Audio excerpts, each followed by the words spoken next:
This segment is sponsored by Strategic Wealth Designers. Most people plan for retirement the wrong way, but it's not their fault. So here to break down the basics of retirement planning the way it should have been explained all along is Thomas Riley, a senior financial advisor at Strategic Wealth Designers. Thanks for joining us, Thomas. Great to see you. Great seeing you again. Glad to be back. Yes, you always have such great information, and we want to know, Thomas, what is the biggest surprise retirees come across most in their first year of retirement? Yeah, I would say the biggest surprise for a lot of people is just the transition. It's a major life transition to where retirement's not just one long vacation, but you're trying to figure out what you're doing on a daily basis and work with retirees and pre-retirees on a daily basis too for myself. A lot of people tell me they're a lot busier the first few years of retirement than they originally thought they would be. Maybe doing things with the grandkids, more travel plans. So biggest surprise might be being more busy than they originally thought. That's interesting. You're right. They probably think, okay, I'm going to chill out. But no, they're doing all the things. hmm Yeah. All right. Let's talk about retirement spending. How about in those first few years? What are retirees finding most surprising there?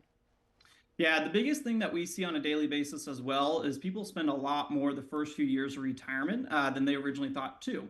Like we are just talking about, a lot of people might feel they're more busy in retirement. So helping out grandkids, especially even if health insurance things pop up, it can feel a little bit different once you're retired and not having that paycheck come in. So more expenses is a big one. What about risks, Thomas? What risks do people almost never think about when planning for retirement? Yeah, the big one for a lot of folks, if you're looking at using your portfolio for income and retirement, is actually what we call sequence of return risk. And to keep it really simple, if you have a big loss in your portfolio in the early years of retirement, it can really diminish the income you can draw the rest of your life. So really making sure that portfolio is stabilized and well protected going into retirement. Yeah. You mentioned that portfolio. Thomas, what separates a retirement strategy from a retirement portfolio? Yeah, so a lot of people work really hard, accumulate assets, put money inside 401ks and different retirement plans. But just because you have assets doesn't necessarily mean you have a plan and a strategy in place. So, what can really give people the biggest confidence is having a plan in place, knowing, hey, where am I drawing income from? How can taxes impact? And also playing out what if scenarios too. Yeah, that's great advice because those assets can go bye-bye really quick if we don't have a really good plan in place. 100%, yes. Yeah. All right. Well, thank you so much, Thomas.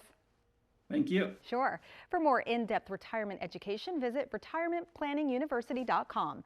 That's where you can sign up for classes happening in the DMV every month.